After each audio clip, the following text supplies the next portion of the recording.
Assalamualaikum warahmatullahi wabarakatuh. Alhamdulillah wassalatu wassalamu ala Rasulillah wa ala alihi wa sahbihi wa man tabi'ahum bi ihsanin ila yaumil qiyamah amma ba'd.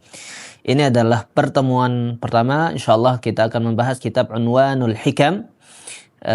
Unwanul Hikam yang ditulis oleh Abil Fathah Ali bin Muhammad Al-Husain Al-Busti yang beliau wafat pada 400 Hijriah di hijrah Nabi sallallahu alaihi wasallam. Jadi nama beliau Ali, kunyah beliau adalah Abil Fathah dan beliau dari Al-Busti. Kitab ini kitab yang sangat penting di kitab Mutun Thalibil Ilmi. Kitab ini disebutkan di mustawa rabi'. Jadi antum kalau bagi para penuntut ilmu yang mulai menghafal, ini dihafal nanti di akhir-akhir ya, termasuk di mustawa yang sudah tinggi. Antum hafal dulu di mustawa 1 itu ada usul salasa, ada qawaidul arba, kemudian ada arba'in nawawi, kemudian ada di bagian kedua itu antum hafal yang selanjutnya. Ini di bagian yang ketiga, di mustawa atau di level 4. Nah, kitab ini kitab yang sangat penting secara umum. Ini membahas tentang tazkiyatun nufus, membahas tentang pensucian hati. Qad aflaha man zakkaha wa qad khaba man dassaha. Dasarnya adalah firman Allah Subhanahu wa taala. Kita sangat penting sekali membahas tazkiyatun nufus ini. Kenapa? Karena Allah taala berfirman, orang yang beruntung itu adalah orang yang zakkaha, orang yang mensucikan hatinya. Dan hakikat orang yang rugi itu adalah orang yang mengotori hatinya. Nah, tentunya ikhwah sekalian, ketika kita mengatakan penyucian jiwa, pembahasannya itu adalah bukan hanya kita akhlak kepada manusia. Penyucian atau sesuatu yang mensucikan jiwa yang paling tinggi itu adalah tauhid. Adalah kita mengesahkan Allah Subhanahu wa taala dan tidak berbuat kesyirikan. Ketika ibadah-ibadah batiniyah, ibadah-ibadah batin, itu betul-betul kita serahkan kepada Allah Subhanahu wa taala. Tidak ada dicampuri riya di situ, tidak ada dicampuri sum'ah, tidak ada bukan karena ingin mendapatkan jabatan, ingin mendapatkan ketenaran, ingin dan seterusnya dengan niat-niat yang lainnya. Zuhudnya di situ, mengilmui zuhud itu apa sebenarnya. Jangan zuhud-zuhud kemudian antum sembarangan antum mengatakan zuhud. Antum meninggalkan yang halal atas nama zuhud misalnya. Atas nama wara antum bahkan mungkin mengerjakan sesuatu yang haram atau antum mengharamkan sesuatu yang halal. Ini bahaya. Kalau kita tidak belajar, bisa-bisa kita menamakan diri kita wara, zuhud, ibadah hati dan seterusnya, padahal kita sedang melakukan kemaksiatan kepada Allah Subhanahu wa taala. Apa yang lebih maksiat ketika kita berani mengatakan haram saya akan makan nasi misalnya. Haram saya akan makan bawang. Haram saya akan makan yang sesuatu yang ada garamnya dan seterusnya. Atas nama apa? Atas nama ingin zuhud, ingin war atau ingin jadiin ilmunya. Ini namanya mengharamkan sesuatu yang dihalalkan oleh Allah Subhanahu wa taala. Nah, jadi silakan antum boleh hendak makan, mungkin karena ada sesuatu penyakit atau apa hendak memakannya, tetapi jangan sampai ini haram dimakan. Jangan sampai mengatakan ini atau yang sesuatu yang haram antum berani menghalalkannya. Karena syariat itu kita berani menghalalkan dan mengharamkan itu betul-betul harus ada dalilnya, harus ada patokannya. Begitu juga dengan tazkiyatun nufus. Dengan metode bagaimana caranya kita membersihkan hati, ini adalah ibadah yang sangat mulia, yang sangat agung. Bahkan itu bisa dikatakan inti agama kita adalah untuk mensucikan hati ini. Karena ibadah itu dibagi dua, ada ibadah zahir dan ibadah batin. Nah, penyucian jiwa itu adalah kita bagaimana kita menjaga hati ini supaya di sholat kita tetap khusyuk. Iman kita masih tetap antara mahabbah di sana, ada roja di sana, ada khauf di sana. Sebagian orang khaufnya tinggi sampai berputus asa. Sebagian orang rojanya sangat tinggi, rasa harapnya kepada Allah sangat tinggi sampai tidak peduli ya pasti Allah mengampuni saya. Dia berbuat maksiat, dia melakukan kemaksiatan, berlanjut dalam dosa kecil, berlanjut melakukan hal-hal yang dilarang oleh Allah dan mengatakan Allahul Ghafurur Rahim, Allah Maha Pengampun. Ini salah pengertian dalam memahami kata roja dan khauf. Harus ada 3. Atau sebagian mengatakan yang penting kita cinta Allah, mahabbah. Tidak perlu kata roja, tidak perlu kata takut. Dan mengatakan tidak apa-apa saya dimasukkan neraka, yang penting Allah cinta. Inna lillahi wa inna ilaihi raji'un. Ini perkataan apa ini? Kalau kita dimasukkan neraka itu tandanya Allah tidak cinta sama kita. Kalau antum mengatakan nggak apa-apa saya miskin, yang penting Allah cinta, itu nggak apa-apa. Karena memang harta bukan tanda Allah cinta sama kita. Bisa jadi banyak harta itu adalah tanda Allah murka sama kita, istidraj di situ. Supaya kita terus menerus berbuat maksiat, semakin banyak maksiat kita, nanti sekalian Allah akan hukum kita dengan hukuman yang sangat berat. Kalau harta bukan menjadi tolak ukur. Jangan mengatakan kenapa dia semakin kaya padahal jarang sholat. Kenapa saya yang rajin sholat, yang menuntut ilmu justru miskin terus. Nah, harta itu bukan tanda Allah cinta sama kita atau tidak. Tetapi ukuran kebahagiaan itu di sini, di hati. Betapa banyak orang yang miskin, betapa banyak pembantu itu lebih bahagia daripada bosnya. Betapa banyak orang yang kekurangan uang itu lebih merasa menikmati dunia ini daripada orang yang mengalir dan tidak terhitung jumlah hartanya. Oleh sebab itu, ikhwas sekalian, bab ini, bab tazkiyatun nufus ini sangat penting sekali. Ini adalah inti agama. Oleh sebab itu, mari kita pelajari. Di antara kitab ini yang terpenting adalah Unwanul Hikam. Di bait-bait ini subhanallah pelajaran hidup. Hampir semua kejadian-kejadian kehidupan ini ada disebutkan di bait ini. Ada yang kita jadikan prinsip di bait ini.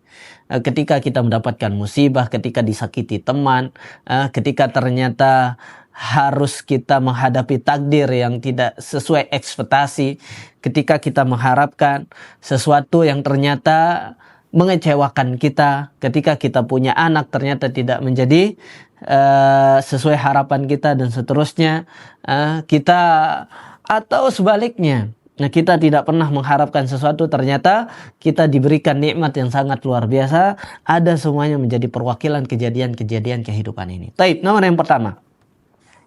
Yang pertama kata beliau, ziyadatul mar'i fi dunyahi ziyadatul mar'i fi dunyahu nuqsanu wa ribhuhu ghaira mahdil khairi khusranu wa kullu wijdani hazzin la thabata lahu fa inna ma'nahu fi at-tahqiqi fiqdanu ya 'amiran li kharabid dahri mujtahidan billahi hal li kharabil umri umranu wa ya harisan 'ala al-amwali tajma'uha unsita anna surural mali ahzanu.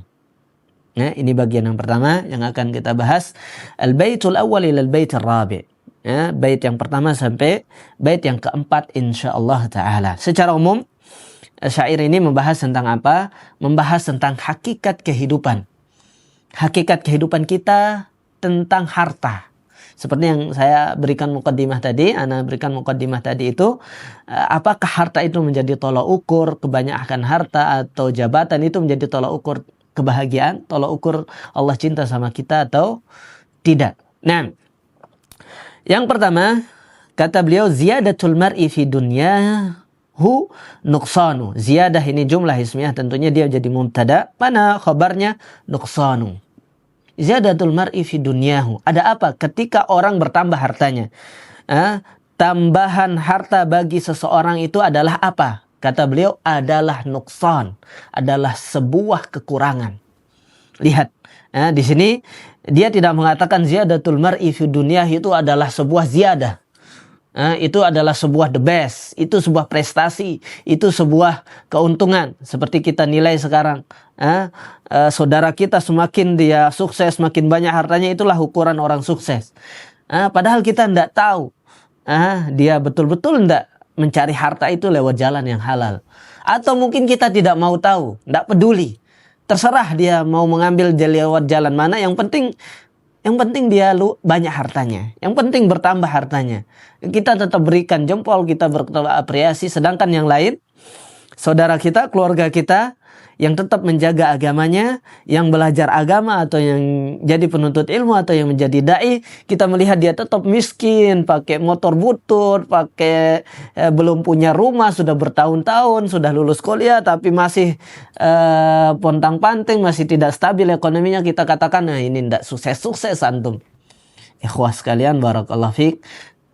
Dia memberikan pelajaran di sini, al-muallif Al-Busti memberikan pelajaran ketika sesuatu orang mendapatkan harta, mendapatkan dunia bertambah, istri bertambah, itu bukan berarti bertambah kebahagiaannya. Otomatis enggak, tidak selalu. Kata beliau nukson. Nukson itu adalah sebuah kekurangan. Justru itu aibnya. Kenapa? Karena nanti di hari kiamat itu yang akan menjadi beban dia. Bertambah hartanya berarti akan lebih lama akan dihisab. Punya jabatan berarti akan pertanggungjawabannya lebih luas. Waribhuhu ghaira mahdil khairi husranu. Dan ketika orang mendapatkan keuntungan, tapi keuntungan itu bukan dalam kebaikan, murni bukan dalam kebaikan, kata beliau khusran. Ketika orang mendapat keuntungan, tetapi ada campur keburukan-keburukan di sana, harta-harta yang haram juga masuk di sana, itu adalah hakikat khusran, itu adalah hakikat kerugian. Lihat, beliau menjelaskan dua hakikat di sini. Hakikat yang pertama adalah hakikat tambahan dunia. Yang kedua, hakikat dari sebuah keberuntungan. Untung, rugi. Kapan orang disebut untung, kapan orang disebut rugi. Orang tidak akan disebut untung kalau masih ternyata untungnya itu masih di dalam apa? Masih tercampur dalam halal dan haram dan seterusnya. Gajinya masih tercampur dalam halal dan haram. Niaganya masih dia memakai yang jalan halal dan haram dan seterusnya. Ini yang pertama. Baik, yang kedua. Wa kullu wijdani hadzin la thabata lahu fa inna ma'nahu fit tahqiqi fiqdanu. Hakikat sebuah kehilangan. Semua yang ada yang tidak tetap, yang kita temukan, yang kita dapatkan, dan semuanya itu pasti akan hilang, itu adalah hakikat kehilangan. Apapun yang kita dapatkan di dunia ini, namun ternyata la thabata lahu, dia tidak akan abadi, maka itulah hakikat kehilangan. Berbeda dengan sesuatu yang kita dapatkan dan akan abadi. Apa yang sesuatu yang akan abadi? Itu adalah pahala. Harta kita yang kita dapatkan akan dibagi tiga. Akan kita infakkan ke keluarga kita, akan kita pakai untuk membeli pakaian, atau kita akan menabung nanti di akhirat. Dan harus ada masing-masing bagiannya. Jangan kita sedekah semua harta kita, kemudian keluarga kita itu mengemis-ngemis. Atau tidak ada yang dipakai untuk belanja. Nah, dan itu kaidah di dalam Al-Quran. Jangan sampai kullal bast. Istilah di dalam Al-Quran. Yunfikuhu, yani semuanya. Tanpa pikir panjang, tanpa perhitungan. Kata beliau, semua yang kita dapatkan, semua yang kita hasilkan, yang tidak tetap, maka itu adalah hakikat sebuah kehilangan. Kita beli baju, kita dapatkan baju, kita beli pakaian, ini semuanya akan lusuh. Kita beli mobil, saat mobilnya masih sangat baru, mungkin kita sampai berhutang-hutang beli mobil, kita ngebut sekali, kecelakaan intaha, atau kebakaran intaha, tidak tahu. Itu semuanya adalah hakikat kehilangan, kata beliau. Oleh sebab itu kita usahakan, pelajarannya usahakan apa yang kita dapatkan itu kita tabung untuk, harus ada yang kita tabung untuk jadi akhirat kita. Ya amiran li kharabid dahri mujtahidan billahi hal li kharabil umri umranu. Wahai orang yang tinggal kharabid dahri, tinggal di dunia ini, mujtahidan, dengan penuh ijtihad. Artinya berusaha sekeras tenaga untuk mendapatkan dunia ini. Engkau bekerja pagi, siang, malam untuk mendapatkan dunia ini. Kata beliau billahi, yani wallahi, hal li kharabil umri umranu. Apakah untuk kerusakan yang akan binasa ini, apakah dia akan menjadi sebuah bangunan yang besar? Enggak. Dia kalau kita sudah meninggal akan hancur semuanya. Apa yang kita bangun, rumah yang kita bangun semegah-megahnya, dan kita tidak peduli dari mana dia datang. Gampang sekali ketika kita salah ngomong, rakyat yang akan menghancurkan rumah kita. Subhanallah. Api gampang sekali akan melahap. Sekali kebakaran ludes semuanya. Kita tidak bisa mengontrol semua itu. Karena itu semuanya bukan hakikat milik kita yang sempurna. Hanya milik kita sementara. Oleh sebab itu, ya orang yang mujtahid pagi, siang, dan malam itu ingat ada waktu untuk kita ibadah. Ada waktu untuk kita tambah ilmu. Ada waktu untuk kita jangan sampai seminggu full, 24 jam full. Yang kita pikirkan adalah uang dan cari uang. Silahkan berusaha sekuat tenaga untuk mendapatkan untuk nafkah dan seterusnya. Tetapi ingat, ibadah itu jangan sampai ketinggalan. Jangan zuhur lolos, asar lolos, pagi subuh kecapean, tidak sholat. Zuhur kecapean dipakai untuk makan siang, asar sedang di jalan menuju pulang, maghrib terkena macet, isya kecapean, jadinya lolos semua sholat. Inna lillahi wa inna ilaihi raji'un. Ingin melepas lelah pegang HP, lama pegang HP, katanya capek. Tetapi yang lain-lain kita lolos untuk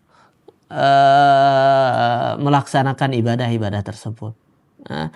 Hari Minggu juga lembur, tidak ada waktu untuk kajian, untuk pengajian, untuk menambah ilmu. Kita bahas rukun-rukun sholat, kewajiban yang selalu kita kerjakan tiap hari tentang tazkiyatun nufus seperti ini untuk jadi cas.